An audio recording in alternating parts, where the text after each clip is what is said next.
আজ শ্রাবণ মাসের প্রথম সোমবার, বাবা ভোলানাথের জন্মমাস। আর এই মাসের প্রত্যেকটা সোমবারই আমি বাবা ভোলানাথের পুজো করি এবং নিরামিষ খাই।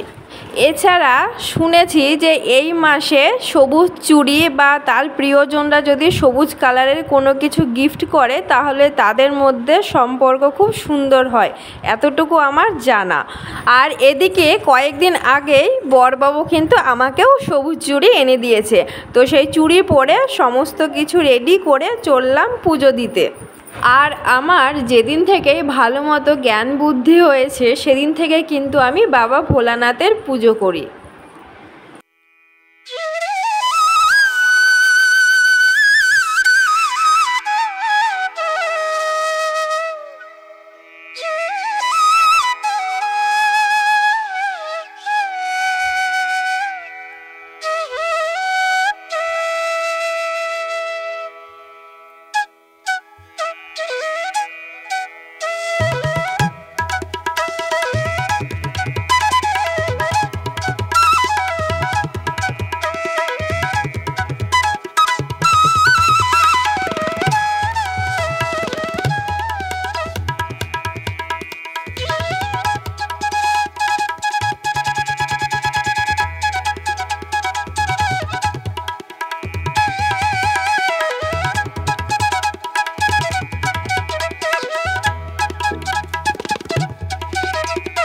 তো বন্ধুরা, আমাদের পুজো দেওয়া কিন্তু শেষ হয়ে গেছে, এবারে যাবার পালা। তবে একটা জিনিস তোমরা লক্ষ্য করেছো নিশ্চয়, যে প্রত্যেকের মধ্যে কিন্তু সবুজের ছোঁয়া আছে।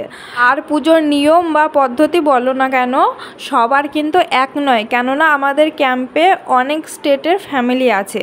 তো যার যেটা নিয়ম সে সেভাবে কিন্তু সেই নিয়মে পুজোটা করেছে। আর আমি কিন্তু আমার রুমে পৌঁছে গেছি, তো ঘরে পুজোটা করে নিচ্ছি। আর সকালে কিন্তু আমি ঘরের পুজো না করেই মন্দিরে গেছিলাম, কেননা বরবাবুর ডিউটির টাইম হয়ে গেছিল। আর সেই কারণে ঘরের পুজো না করে আগে মন্দিরে পুজো করে এলাম। আবার এদিকে সোনারা উঠে যাবে, তো তারপর এসে ঘরের পুজোটা এখন করে নিচ্ছি। সোনারা কিন্তু এখনও ঘুমিয়ে আছে। Hello everyone, welcome back to my channel Payel lifestyle. কেমন আছো তোমরা সবাই? আশা করি ভালো আছো। তো আজকে আমার এই নতুন ব্লগে তোমাদের সকলকে অনেক অনেক ওয়েলকাম। আর ভিডিও শুরুতেই তোমরা দেখলে আমি পুজো করে এলাম। তো আজকে শ্রাবণ মাসের প্রথম সোমবার, তো বাবার মাথায় জল ঢেলে আসলাম, ঘরেও পুজো করে নিলাম।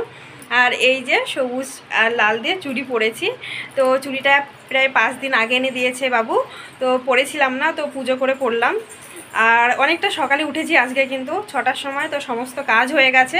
কিন্তু যাবার সময় ওই যে তারা জামা কাপড় মেলে যেতে পেরেছিলাম না, তো পুজো করে আবার জামা কাপড় মেলে আসলাম। আর দেখো আমি ঘেমে গেছি, মানে এত গরম কি বলবো। তো বরবাবু ব্রেকফাস্ট করতে আসে তোমরা জানোই 8টার দিকে, তো 1 ঘন্টা থাকে, তো সেই টাইমের মধ্যে আমরা পুজোটা করে আসলাম। আর সোনারা কিন্তু এখনও ঘুমোচ্ছে, তো এখন রান্না বান্না করব, সোনারা উঠলে খাওয়াবো। তো এখন থেকে পুরো ভিডিওটি তোমরা দেখতে থাকো আর পাশে থাকো। চলো, তো এবারে চলে এলাম রান্নাঘরে। তো ভাত বসিয়ে দিয়েছি আর প্রেসারে মটর সিটি দিয়ে নিচ্ছি, ঘুগনি রান্না করব। আর এদিকে কলা দিয়ে ওই যে গন্ধ পাতা আছে একটু সবজি করব। আর আজকে কিন্তু পুরোটাই নিরামিষ হবে। আর এরই মাঝে কিন্তু সোনারা উঠে গেছে, তো ওর মনে সকালের খাবারটা ওদেরকে খাইয়ে দিয়েছে। আর ওদের মনে কিন্তু ওদের সাথে সবসময় খেলে, মানে ওদেরকে দেখে রাখে, সেই জন্য আমার হাতের কাজগুলো কিন্তু অনেকটা তাড়াতাড়ি হয়ে যায়।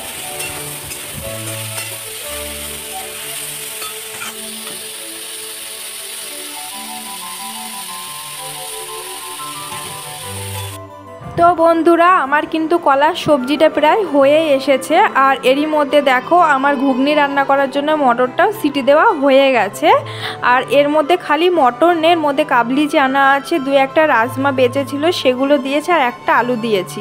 আর এদিকে মশলাটাও করে রেখেছি, আদা জিরে লঙ্কা, এই দিয়ে আজকে ঘুগনি রান্না করব। আর সোনাদের খিচুড়ির জন্য সবজি কিন্তু প্রেসারে ঢেলে দিয়েছে অলরেডি। আর এর আগের একটা ব্লগে আমি এই কলার রান্নার সবজির রেসিপিটা তোমাদের সাথে শেয়ার করেছি, সেই জন্য আজকে আর কিছু শেয়ার করিনি। আর এবারে আমি ঘুগনিটা রান্না করে নেব। তো নিরামিষ ঘুগনি সেরকম কিছুই না, ওই মশলাটা দিয়ে কষিয়ে জল ঢেলে ফুটিয়ে নিয়ে লাস্টে একটু গরম মশলা আর ঘি দিয়ে নামিয়ে নেব, তাহলেই হয়ে গেল।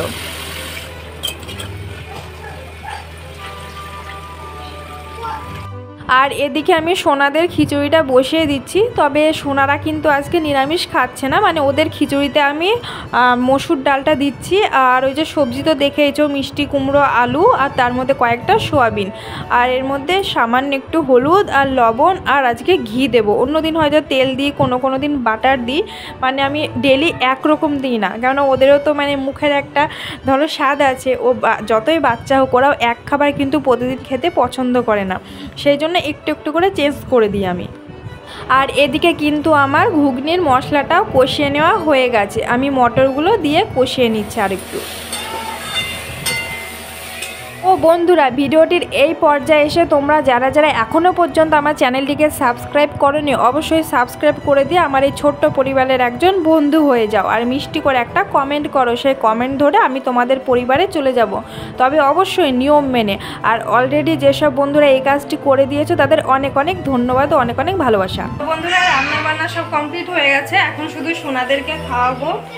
আর ওদেরকে কিন্তু এখনও স্নান করাইনি, কেননা ভাবছি যে ওর বাবা বলছিল যে চুল কাটাতে নিয়ে যাবে। চুল তো বড় হয়নি, কিন্তু এই যে সাইডে ঘাড়ের এই দিকে চুলগুলো একটু বড় হয়ে গেছে। তো বাড়িতে যাব, যে বাড়িতে মানে যাব, কাল বেরোবো, তো সেই জন্যে মানে চুলটা কেটে এনে দেবে। তো দেখি কতদূর কি হয়, আগে ওদেরকে খাইয়ে নিই, কেননা খাওয়ার টাইম হয়ে গেছে। তো চলো তোমরা দেখতে থাকো। আর এরই মধ্যে দেখো ওর পাপা ডিউটি থেকে চলে এসেছে। তো অনেকক্ষণ আগেই ডিউটি শেষ হয়েছিল, একটু ক্যান্টিনে গেছিলো। দেখো একটা ট্রলি ব্যাগ, এটা ক্যান্টিন থেকে কিনে এনেছে, তো বাড়ি যাব সেই জন্যই। তবে আমার আরেকটা ট্রলি ব্যাগ আছে, কিন্তু সেটার একটা হ্যান্ডেল ভেঙে গেছে, তো ঠিক করা হয়নি, সেই জন্যই নিয়ে আসলাম। তাছাড়া না আরেকটা ট্রলি আমার দরকারও ছিল, আর ওটার সাইজটা অনেকটা ছোট। আর তারপরে আবার বেরিয়ে পড়লাম দেখো সোনাদেরকে নিয়ে, মানে চুল কাটাতে, কাটিং করাতে। তো ওখানে যাওয়ার পরে যে কি হবে জানি না, তো চলো তোমরা দেখতে থাকো। আর বাইরের প্রকৃতিটা দেখো খুব সুন্দর লাগছে। আর এই যে কালো মেঘ দেখছো, কখন যে বৃষ্টি হচ্ছে, কখন যে মানে রৌদ্র দিচ্ছে, মানে বলে বোঝানো যাবে না। মানে 5 মিনিটের মধ্যে এই বৃষ্টি, এই রৌদ্র।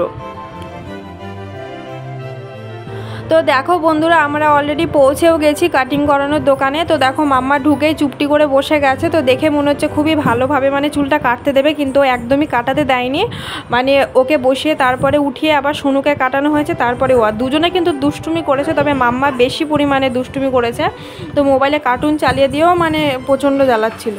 বন্ধুরা, এরপর দেখো বাড়ি এসে আমার সোনার মাম্মার এই যে নিউ লুক, মানে চুল কেটেছে। এবার দেখে তোমরা বুঝতে পারছো কি না জানি না। তো মাম্মার কিন্তু সেরকমভাবে কাটাই হয়নি, মানে এত পরিমাণে কান্নাকাটি করছিল। আর ওই যে দাদাটা চুল কেটে দিচ্ছিল, সেই দাদাটাকে দেখে না ও রেগে যাচ্ছিল, আরও জোরে কান্নাকাটি করছিল। তো ওর বাবা বলেছিল বিএসএফ কাট করে দিতে। তো সোনুরটা দেখে মনে হচ্ছে কাটা হয়েছে, কিন্তু মাম্মার চুলটা দেখে মানে বোঝাই যাচ্ছে না যে কেটেছে। তো যাই হোক, কী আর করবো বলো, বাচ্চা। তো বন্ধুরা, আজকের ভিডিওটা এখানে এন্ড করছি। কেমন লাগলো জানিও, ভালো লাগলে লাইক কমেন্ট শেয়ার দিয়ে পাশে থেকে যেও। টাটা।